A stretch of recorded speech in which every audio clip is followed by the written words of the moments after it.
Jai Hind, Jai Bharat to everyone. Students, I hope you all are fit, fine and safe at home. Welcome to our online education. Myself Sengundhar and I will be teaching you economics. So students, today we are here to see standard 11th economics chapter number 1 economic and introduction. As you all know, we have already seen few parts of this chapter. So today we are here to see the part 4 of the chapter. So students, before starting the today's portion, let us have a short summarization or revision of the previous portion. So previously we have seen the remaining two definition of the economics given by Lionel Robin and Paul Samuelson. So what was that definition? Let us see that in a very detailed manner.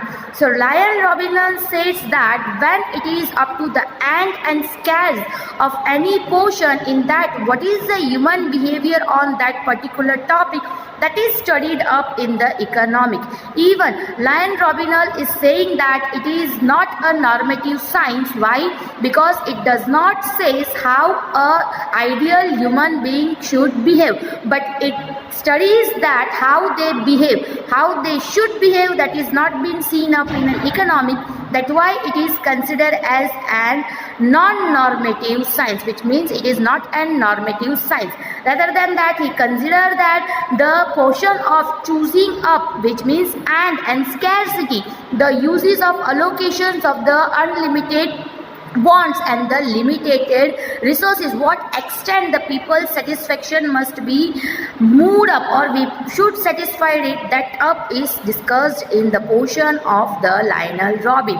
After that we have seen the Paul Samuelson definition, in which he says that the choice of ending with the use of money or without the use of money, in that procedure what are the allocations of the resources, what are the alternative use of the resources, what is the evaluation of the cost and what is the benefit of that cost is considered in the economics according to Paul Samuelson. In the most of the four definition we have seen that the human behavior is seen up in a very detailed manner, which is said to be a human behavior of economic study. So here the science studies the economic with the methodologies and tools. That's why it is considered as a positive aspects and a social science topic. So in this manner, the economic definition given by all the economists is considered as social science and in a very positive manner. After that, we have seen the economic and non-economic in a very detailed portion. What is economic activity and non-economic activity? So economic activity means any activity done with the purpose of benefit is considered as economic activity. In economic activity, we always try to get a benefit in the form of income or whether exchange of goods or services or any benefit that cost in a very monetary consumption or economic gain is considered as economic activity. In economic activity, both the person, the giver and taker, both are dealing with the monetary either by cost or income in the economic activity. But in non-economic activity, if you are seeing non-economic activity is a purposefully done thing which does not have any benefit. Any activity done without the purpose of getting any benefit is considered as non-economic activity. In non-economic activity, it can be charity or done with love, feeling or any emotions or compensation for any person. In this manner, we have seen the example of economic activity and non-economic activity, in which economic activity means a person who is doing job and getting the salary, and which in non-economic activity, a mother cooking food for their children is considered as non-economic activity. So in this manner, we have seen these portions in a very detailed purpose. So I hope that you all have understood until this in a very well manner. So now let us move on with the today's portion from the line-to-line explanation in the PDF in the further video. So students, now let us move on with the today's portion. Last time we have seen the non-economic activity and economic activity in a very well manner. So today we are going to see up with the microeconomics and macroeconomics. So as usual, I am going to read it out, listen it out carefully, then we will discuss about it in a very detailed manner. So I am going to read it, listen it out. Economic analysis is done to study individual economic unit as well as to study the economic as a whole. Hence, for the purpose of analysis, the entire study of economic is classified into microeconomic and macroeconomic. Economic की अगर हम analysis करना चाहते हैं तो study करने के लिए हमें इंडिविजुअल इकोनॉमिक यूनिट के बारे में अच्छे से पता होना चाहिए. रदर देन दैट इंडिविजुअल के साथ साथ हमें इकोनॉमिक एज अ होल भी अच्छी तरीके से पता होना चाहिए. इन शॉर्ट, इकोनॉमिक एनालिसिस के लिए एक पर्टिकुलर यूनिट और उसका पर्टिकुलर होल यूनिट के बारे में पता होना चाहिए. इसीलिए इसी पर्पस से हम इकोनॉमिक को एनालाइज करने के लिए इकोनॉमिक के बारे में जब भी स्टडी करते हैं तो ये कोशिश करते हैं कि इकोनॉमिक को दो तरीके से क्लासीफाई किया जाए, जिसमें से इकोनॉमिक अगर दो पार्ट में किया जाता है तो माइक्रो इकोनॉमिक और मैक्रो इकोनॉमिक की तरीके से देखा जाता है. So what is micro economic and what is macro economic? Let us see that in a very detailed manner. So I am going to read it out, listen it out carefully. Microeconomic is the study analysis of individual unit of the economic. It studies the rational behavior of individual unit. Micro economic का मतलब study करना एक individual unit का. For example, particularly एक individual unit कैसे behave करता है, उसका बिहेवियर क्या है. जब ये सारी चीज़ों के बारे में डिसाइड किया जाता है या उस सारी चीज़ों के बारे में एनालाइज किया जाता है, उसे कहीं ना कहीं माइक्रो इकोनॉमिक माना जाता है. माइक्रोस्कोपिक व्यू, यानी आपको पता है माइक्रो मतलब एक छोटा. जब हम छोटी सी चीज़ के ऊपर बहुत ज़्यादा ध्यान देते हैं उसे माइक्रो इकोनॉमिक माना जाता है. Microeconomics studies the behavior of individual unit of the economic, and microeconomic analysis uses the principle of marginalism to analyze how individual unit make decision. Micro economics की अगर हम बात करते हैं तो ये क्या स्टडी करता है? पर्टिकुलर एक इंडिविजुअल यूनिट का बिहेवियर कैसा है इकोनॉमिक के अंदर, रदर देन दैट उस इकोनॉमिक का एनालिसिस कैसे किया जाता है. और इवन यहाँ पे प्रिंसिपल ऑफ मार्जिनलिज्म.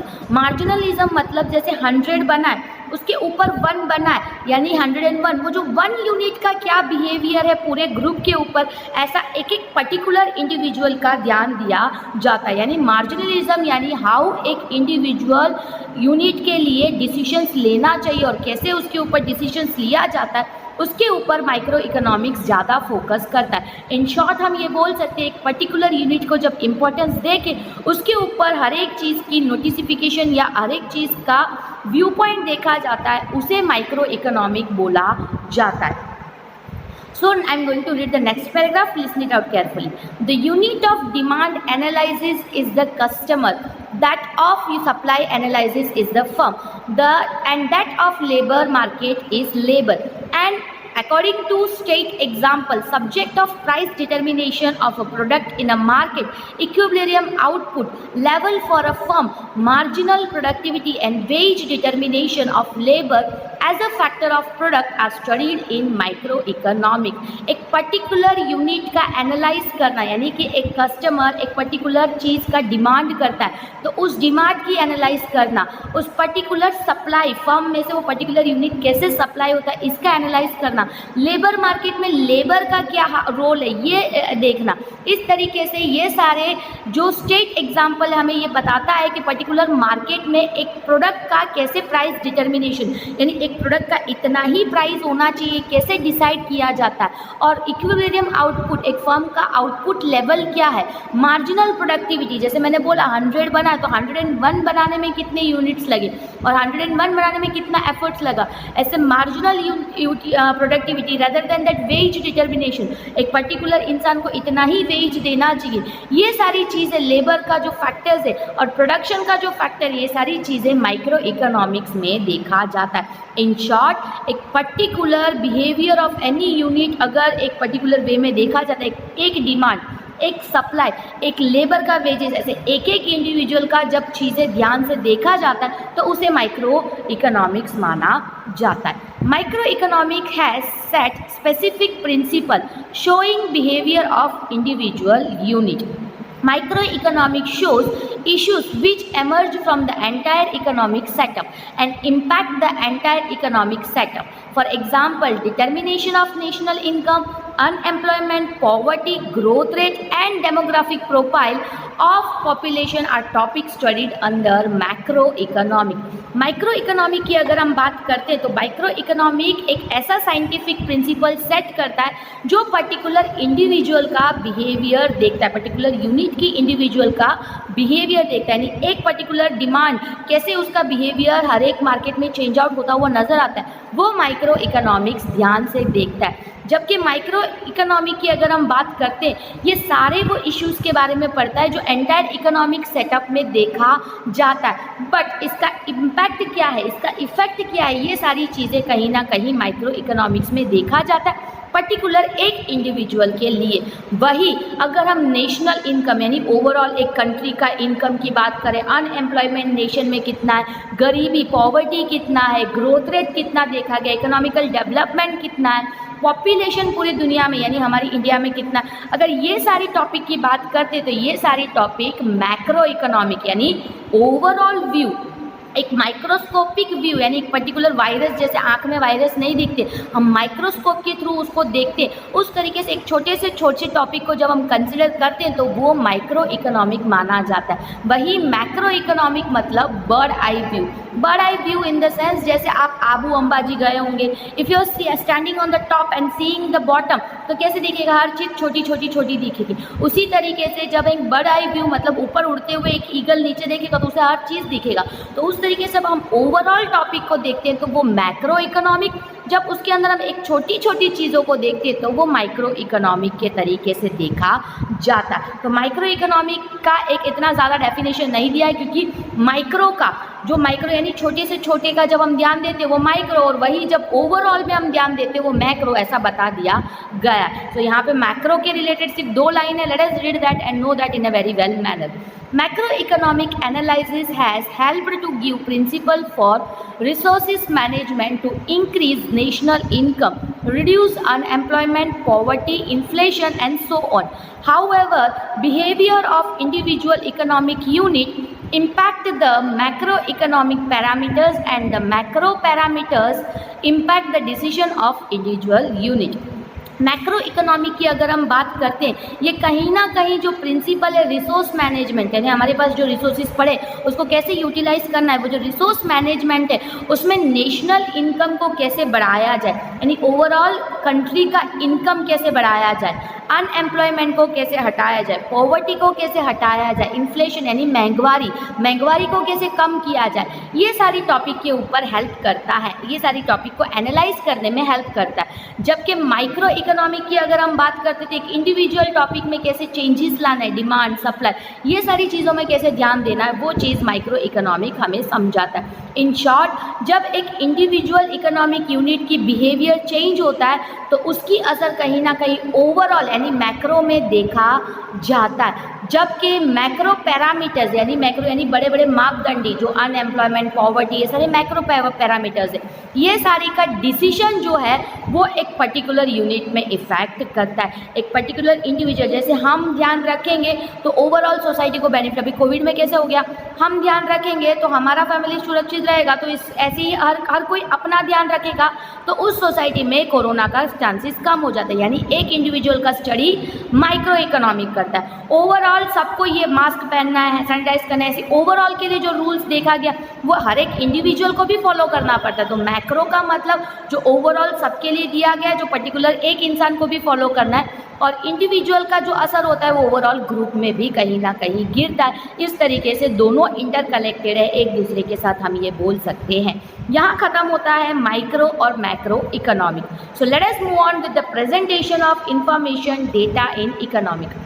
इकोनॉमिक में हमारे पास जो डेटाज होते हैं उसको हम कैसे प्रेजेंट कर सकते हैं, उसके बारे में नीचे यहाँ पे हमें डिटेल बताया गया। जैसे मैंने बोला, इकोनॉमिक्स के अंदर बहुत सारे डेटाज होते हैं, हमारे पास बहुत सारे डेटा होता है। अनएम्प्लॉयमेंट इतना परसेंटेज है, पॉवर्टी इतना परसेंटेज है, उस साल में इतना था, इस साल में इतना, ऐसे बहुत सारे डेटा आएंगे। अब ये सारे इन्फॉर्मेशन जो हमें मिलता है, जो डेटा हमें मिलता है, उसे हमें इकोनॉमिक में कैसे प्रेजेंट करना है वो हमें अब समझाया जाएगा। So let us move on and read that in a very detailed manner.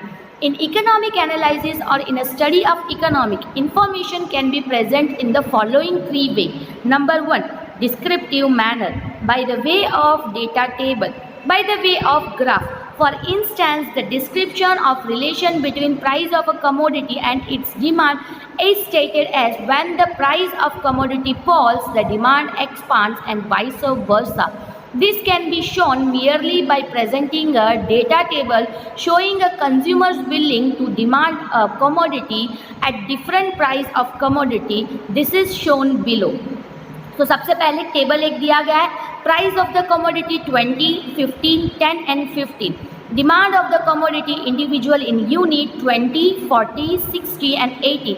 Thus the table also represents the same fact that as a price of commodity falls, its demand expands. तो यहाँ पे अगर हमारे पास कोई economic analysis करना है या हमें इकोनॉमिक का स्टडी करना है तो नीचे जो इन्फॉर्मेशन दिया गया है उस 3 तरीके से हम उसको दिखा सकते.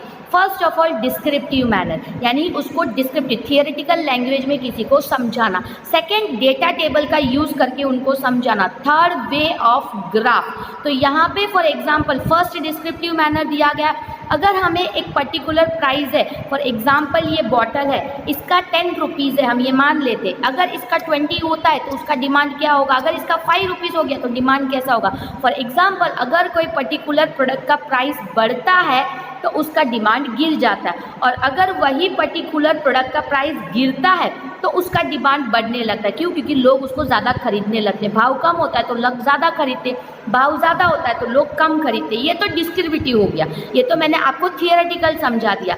ये फर्स्ट वे हुआ. अगर second, way of data table, अगर हमें डेटा टेबल के थ्रू बताना है तो नीचे देखो यहाँ एक टेबल दिया गया है, इसे डेटा टेबल बोला जाता है. ये सिर्फ एक एग्जाम्पल है जिसमें एक कस्टमर की विलिंगनेस, अगर एक कस्टमर है उसको प्राइस बढ़ता है या घटता है तो वो कैसी चीज़ों को खरीदना पसंद करेगा उसके बारे में एक हाइपोथेटिकल एग्जाम्पल दिया है. फॉर एग्जाम्पल पर्टिकुलरली एक प्रोडक्ट का भाव 20 रुपया था, ठीक है, तो उस टाइम पे लोग उसकी 20 की डिमांड में देखेंगे. अगर वही 15 रुपीज़ हुआ, कम होके 15 हुआ तो 40 लोग खरीदने के लिए खड़े हो गए. वही 10 हुआ, 10 हुआ तो 60 लोग खड़े हुए. वही जब 5 रुपये में गिरा तो 80 लोग. पर्टिकुलर प्रोडक्ट का जब 20 रुपया था तो 20 लोग ही खरीदने तैयार थे. जब 5 रुपये हुआ तो 80 लोग खरीदने तैयार हुए. ये तो हुआ ऐसा table. Vice versa, vice versa मतलब इसका उल्टा. जब 5 रुपये था तब 80 लोग खरीदने तैयार हुए, तब उसी का भाव बढ़ के 10 रुपये, यानी हम अब ऐसे उल्टे तरीके से देखेंगे. जब 10 रुपया हुआ तो 20 लोग कम हो गए, सिर्फ 60 लोग खरीदने के लिए देखे गए. और जब वही 15 रुपीज़ हुआ तो 40 लोग खरीदने के लिए रेडी हो गए, जो कि उल्टा, और लोग कम हो गए. और जब वो 20 हुआ तो सिर्फ 20 लोग खरीदने के लिए रेडी अप हुए. इन शॉर्ट हम ये बोल सकते हैं जैसे भाव बढ़ता गया वैसे वैसे लोग कम होते गए. तो इस तरीके से कहीं ना कहीं जब भाव गिरता है तो ज़्यादा लोग खरीदने की कोशिश करते हैं, और जब भाव बढ़ता है तो कम लोग खरीदने की कोशिश करते हैं. तो ये जो टेबल इसे रिप्रेजेंट करता है इसे डेटा टेबल बोला जाता है. ये तो 2 मेथड हुआ. थर्ड मेथड है बाय ग्राफ. अगर हमें ग्राफ से किसी को बताना है तो हम कैसे बता सकते हैं. तो ये जो यहाँ पे डायग्राम तुम्हें बताया गया है इसे ग्राफ बोला जाता है. इवन आपने मैथ्स में 10th स्टैंडर्ड तक ग्राफ पेपर में ग्राफ तो बनाया होगा. तो ग्राफ बनाने का सबसे इजी तरीका, सबसे पहले आपको वाई एक्सिस बनाना है, फिर एक्स एक्सिस बनाना है. अब वेरिएबल यहाँ पे 2 एक्सिस है, एक एक्स एक्सिस और एक वाई एक्सिस. अब तुमने देखा कि वाई एक्सिस में कितने सेंटीमीटर, 5 का डिफरेंस है. 5 रुपये, 10 रुपये, 15 रुपये, 20 रुपीज़ एंड 25. तो हमने वाई एक्सिस में प्राइस को एलोकेट किया. प्राइस क्या है? कॉस्ट है. उसका इफेक्ट क्या है? डिमांड. तो कॉस्ट हम हमेशा वाई में रखेंगे और डिमांड इफेक्ट उसका हमेशा एक्स में रखेंगे. तो कॉस्ट हमने रख दिया तो 5 का स्केल डिफरेंस. तो देखो वाई एक्सिस ऊपर हमको ये मेंशन करना पड़ता है. Y axis is equal to 1 centimetre का हमने कितने रुपीज़ कैलकुलेट किया तो 5 रुपीज़. तो 5, 10, 15, 20 में ख़त्म हो जाता है, फिर भी हमें एक स्केल ज़्यादा लेना है, यानी 25 में हमें उसे बंद करना है. सो नाउ ओरिजिन, वाई और एक्स का बीच का जो ये पॉइंट होता है, जो ये पॉइंट दिखता है इसे ओरिजिन बोला जाता है. जैसे आपको वहाँ दिखेगा उसको ओ यानी ओरिजिन 0 वैल्यू के साथ कंसिडर किया जाता है. अब एक्स एक्सिस में हमें डिमांड रखना है, यानी वो उसका इफेक्ट है. किसका इफेक्ट है? प्राइस का इफेक्ट. कॉज हमेशा वाई में, इफेक्ट उसका हमेशा एक्स में. अब उसमें हमने कितना डिफरेंस देखा? 20, 40, 60 एंड 80. इवन उसमें भी हम एक स्केल ज़्यादा लेंगे, यानी 100. अब जब 20 था, भाव, उसका तब कितना डिमांड था तो 20 देखा गया। जब 15 था तो उसका कितना 40। तो यहाँ पे हमें एक पॉइंट करना और सर्कल करना है। 20 में 20 स्केल रख के हमने मेजर किया और उसको सर्कल किया, पॉइंट A दिया। 15 में 40, उसको भी पॉइंट करके पॉइंट B दिया। 10 में 60, उसमें भी पॉइंट किया, 6 C किया उधर। 5 में 80 तो उधर D किया। अब इसको मैं जैसे एक्सप्लेन कर रही हूँ, जब आप ये वीडियो देखो एक पेंसिल के साथ बैठना है और जैसे 20 में 20 उसका मेजरमेंट लेके 20 में 20 कितना हुआ, A हुआ, ऐसा स्केल के और पेंसिल के साथ यूज में इसको एनालाइज करके आपको देखना है। यूजुअली ऑफलाइन हम ये बोर्ड पे करवाते हैं, बट आपके पास टेक्स्ट बुक भी नहीं है, इसलिए मैं टेक्स्ट बुक से आपको एक्सप्लेन कर रही हूँ। बट जब आप वीडियो देखो उस टाइम पे पेंसिल के साथ इसको मैचअप करके देखना है। ओके, इस तरीके से A से लेके D तक का कर्व को ज्वाइन करना है। ये जो कर्व बना है इसे डिमांड कर्व माना जाएगा। तो इस तरीके से हम ग्राफ बना सकते हैं। ठीक है, 2-2 सेंटीमीटर के लिए 20 यूनिट्स लिया, ऐसा एक्स एक्सिस भी बता दिया गया। तो यहाँ पे उसका एक्सप्लेनेशन दिया। Let us see that in a very detailed manner. I am going to read it out, listen it out. The curve in diagram 1.1 is a representative of the data given in the table above given in the page 4 in the form of graph. This curve slopes downward from left to right, showing that when variable on y-axis, which is price of the commodity in rupees, falls with the variable on x-axis, which is demand for the commodity in units, extends. Economics studies relationship between various economic parameters and hence a cause-effect relationship can be expressed by way of such graphs and diagrams. तो यहाँ पे आपने curve देखा, ये diagram 1.1 है जो data को diagram में दिखाया जा रहा है। ये डेटा कहाँ से आया, तो ऊपर हमने जो टेबल देखा, डेटा टेबल से ही हमेशा डायग्राम बनता है। तो उसका ग्राफ हमें पेज नंबर 4 में दिखाया गया।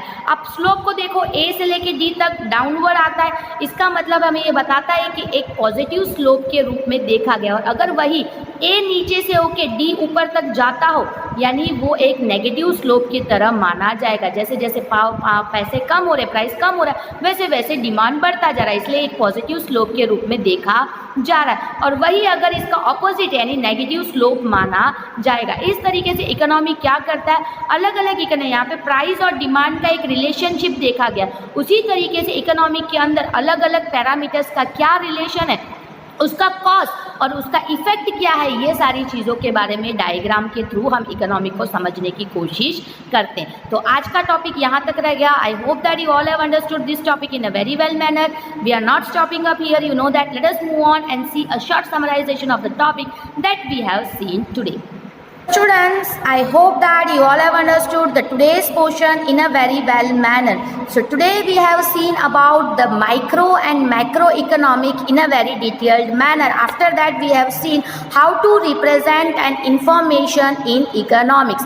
What is micro and macroeconomic? Microeconomic means whenever we are seeing an individual rational behavior of an unit, एक particular individual unit का जो rational behavior होता है, जब हम उसके बारे में मार्जिनलिज्म के बारे में एक एक छोटी छोटी चीज़ों के बारे में डिटेल में यानी माइक्रोस्कोपिक व्यू जब हम देते हैं तो उसे माइक्रो इकोनॉमिक माना जाता है। जबकि मैक्रो इकोनॉमिक मतलब ऐसा इकोनॉमिक जिसके अंदर हम ओवरऑल व्यू पॉइंट में देखते हैं। इकोनॉमिक्स के अंदर माइक्रो और मैक्रो के हिसाब से 2 इकोनॉमिक में पार्ट में देखा जाता है। As I said ICSE CBSE में ये 2 बुक अवेलेबल होते हैं, बट हम होल इकोनॉमिक को एक साथ देते हैं। बट इधर भी हमें इकोनॉमिक को माइक्रो और मैक्रो इकोनॉमिक के हिसाब से देखना है। पर्टिकुलर यूनिट का डिमांड, सप्लाई, लेबर का बिहेवियर, ये सारी चीज़ें माइक्रो इकोनॉमिक मानी जाती है। जबकि नेशनल इनकम, अनएम्प्लॉयमेंट, पॉवर्टी, ये सारी चीज़ों को मैक्रो इकोनॉमिक माना जाता है। इन शॉर्ट माइक्रो और मैक्रो इकोनॉमिक दोनों ही इंटर रिलेटेड माना जाता है। रेदर देन जब भी कोई इंडिविजुअल यूनिट का बिहेवियर चेंज होता है उसका इम्पैक्ट जो है मैक्रो में गिरता है। जो भी डिसीजन मैक्रो में लिया जाता है उसका इफेक्ट भी माइक्रो में देखा जाता है, इंडिविजुअल यूनिट में देखा जाता है। इस तरीके से हमने माइक्रो और मैक्रो इकोनॉमिक को डिटेल में देखा। उसके बाद हमने देखा हमारे पास इकोनॉमिक में बहुत सारे पैरामीटर्स होते हैं, उसको समझने के लिए हमें कहीं ना कहीं इंफॉर्मेशन डेटा लेना पड़ता है। बट उस डेटा को हम कैसे किसी के साथ रिलेशनशिप यानी पैरामीटर्स के साथ उसको समझने के लिए हम उसको कैसे रिप्रेजेंट करेंगे, तो उसके 3 तरीके हैं। फर्स्ट है डिस्क्रिप्टिव मैनर, सेकेंड है डेटा टेबल और थर्ड है उसका ग्राफ बनाना। डिस्क्रिप्टिव का मतलब हमने एग्जाम्पल देखा, जब एक पर्टिकुलर प्रोडक्ट का प्राइस बढ़ता बढ़ता है तो लोग उसको कम खरीदते, और जब उसका प्राइस कम होता है तो लोग उसे ज़्यादा खरीदते हैं। तो डिस्क्रिप्टिव मैनर में इंग्लिश में हम ये बोल सकते हैं, when a price of a commodity falls the demand increases. Vice versa मतलब when it increases the demand decreases, तो उसका उल्टा, वाइस वर्सा मतलब उल्टा। तो इस तरीके से हम डिस्क्रिप्टिव मैनर में बताएंगे। बट अगर उसे ही हम डेटा टेबल में बताना चाहे तो हमने देखा प्राइस 20 था तो 20 लोग खरीदते हैं, 15 होता है तो 40 लोग खरीदते हैं, 10 होता है तो 60 लोग खरीदते हैं, और जब 5 होता है तो 80 लोग खरीदते हैं। ये तो प्राइस कम होता है और वही बढ़ता है, जब 5 था तो 80 लोग खरीदते हैं, 10 था तो 60 होते हैं, 15 था जब 40 होते हैं, और जब 20 था तो 20 लोग, यानी उल्टा, यानी जब भाव बढ़ता है तो कम लोग खरीदने लगते हैं। तो इस तरीके से डेटा टेबल में देखा। वही हम ग्राफ में, ये जो डेटा टेबल हमने देखा उसी को हम ग्राफ में भी रिप्रेजेंट कर सकते हैं। कैसे कर सकते हैं? तो ग्राफ पेपर में हमें एक्स एक्सिस वाई एक्सिस बनाना है। वाई एक्सिस में हमेशा कॉस्ट, कॉस्ट क्या था, यहाँ पे प्राइस चेंज हुआ इसलिए डिमांड चेंज हुआ, तो कॉस्ट हमारा प्राइस हुआ, तो उसे हमें वाई एक्सिस पे रखना है। तो एक्स एक्सिस में क्या करेंगे, उसका इफेक्ट यानी कि डिमांड वो रखेंगे। तो स्लैब हमने 5, 10, 15, 20 और 25 एक स्लैब ज़्यादा देखा। वही अगर हम यहाँ पे डिमांड की बात करेंगे तो 20, 40, 60, 80 और 100 यानी एक स्लैब ज़्यादा देखा। उसको हमें 20 में 20 था पॉइंट करके ए बनाओ, फिर 15 में 40 था पॉइंट करके बी बनाओ, फिर वैसे ही सी बनाओ, डी बनाओ, और उस कर्व को कहीं ना कहीं ज्वाइंट हो। तो कर्व हमने देखा डाउनवर्ड में था, जो एक पॉजिटिव माना जाता है जब प्राइस और डिमांड में डाउनवर्ड स्लोप देखा जाता है। वही अपवर्ड स्लोप में देखा जाए तो वो नेगेटिव माना जाएगा। इस तरीके से दो अलग पैरामीटर, प्राइस और डिमांड की जो रिलेशनशिप है, उसका कॉस्ट इफेक्ट का जो रिलेशनशिप है वो हम डायग्राम के थ्रू इजीली देख सकते हैं। तो यहाँ तक का टॉपिक आज हमने देखा। आई hope that you all have understood this topic in a very well manner. Rather than that, I hope that this video was an interesting video for you all.